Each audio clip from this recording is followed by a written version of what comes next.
I know a number of people who've moved into houses, for instance, opposite the sandyard, because they enjoy being able to look out of their front room at other people working. It's one of people's favourite occupations, is watching other people at work.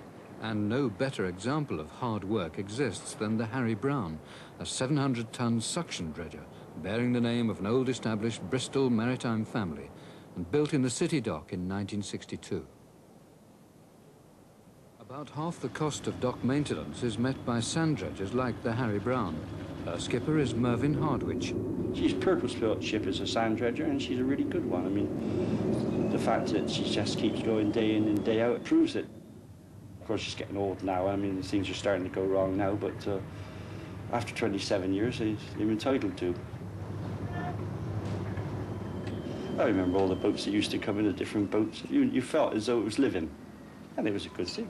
It's better to have a dock working than a dock just laying doing nothing. Where you've got houses now right across from us, I mean, that was timber yards.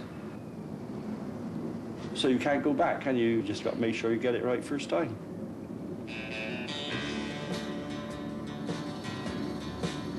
Past is important. Everyone measures the present by what's gone before. Having real ships adds so much to the life of the harbour.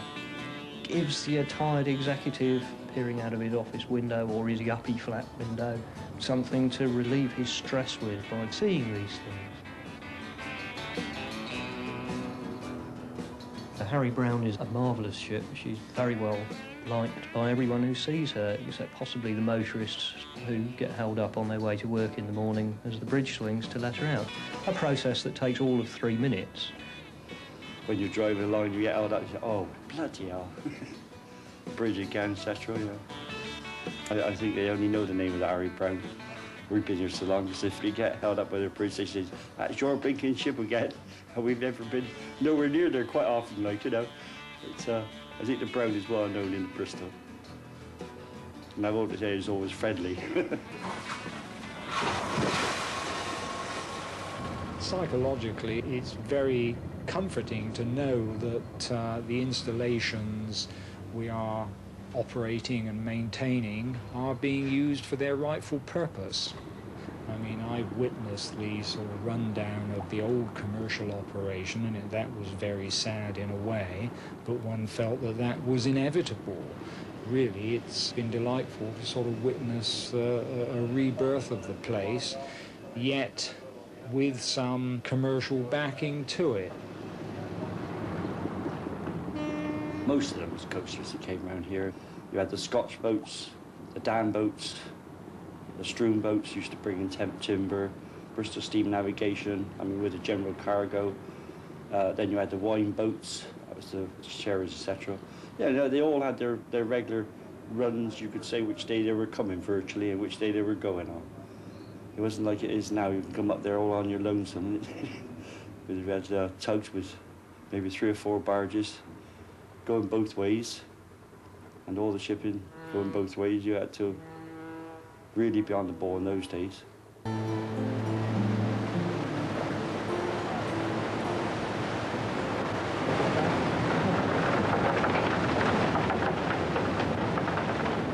And on a windy night, out on the Severn estuary, the humble sand dredger Harry Brown keeps the last of Bristol's seafaring tradition alive. Well, we go down onto specified patches of sand, which we've got licenses for. The pipe goes down onto the bottom of the sea, and we pump it up through, and then when it's finished, then we drain the water is left in with the sand, we drain that out so we have a dry sand when we come up. If the ship stayed still, then it wouldn't take us very long. We'd probably load the ship in about an hour and 20 minutes. Stop the pump, and then you carry on right onto the deck here and the rest of it. Put on the board over now, lads. Right. When the sailor left harbour, he had only one thing to think about, and that was the job on the ship at sea. And it's still, to some extent, true today.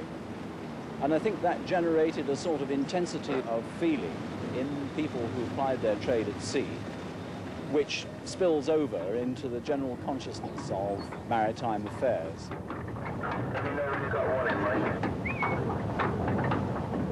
Ships certainly do matter to the British. Perhaps it's traditionally been part of the British way of life. I mean, the merchant navy has been an institution, hasn't it? I'm sure most people regret the sort of rundown of the merchant fleet very much. And simply to watch ships is very satisfying, I think. And I think Bristolians like to see ships at the city centre. It's a maritime city. I mean, that's our whole history, isn't it? So walk around, for we're rolling homeward. Hear me boys together.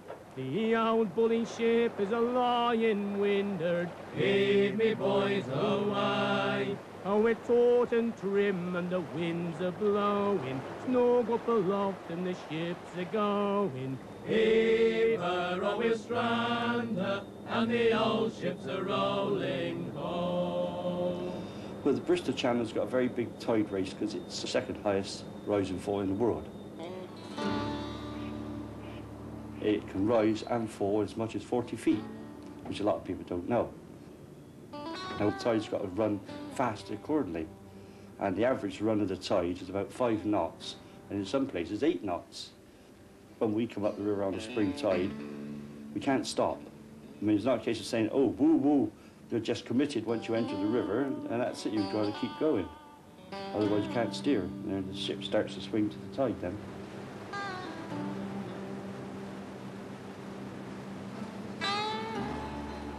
A little ship like the Harry Brown acquires, with the passing of time, attributes like faithfulness. You can rely on the Harry Brown. I don't know how many of Bristol's buildings owe part of their substance to the Harry Brown, but it must be an amazing number throughout Bristol and the West that have actually got part of Harry Brown's spoils incorporated into their structures. You could say that a great heap of sand placed at the entrance to the city isn't its best advertisement. But, you know, what do you want to make this place look like? Do you want to make it look like a playground or try and keep it like a working harbour? Harry Brown's quite special. If we ever get a larger ship in the museum, then Harry Brown is certainly on the list of potential acquisitions. But being a sand dredger, spending its time shifting one of the best corrosives known to man, I can't see her lasting long enough to actually be in a fit state to be taken on by the museum. But a nice ship.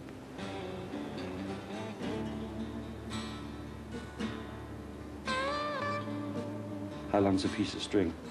I mean, as long as the council lets us, I assume that the company will stay here. I mean, I can't answer for the company, but I just assume they will. If any time the council's not happy, then we won't be here anymore. If it's out the way like we are down here, it helps pay the rates, doesn't it? And anything else pays for the leisure activities. Can't be bad.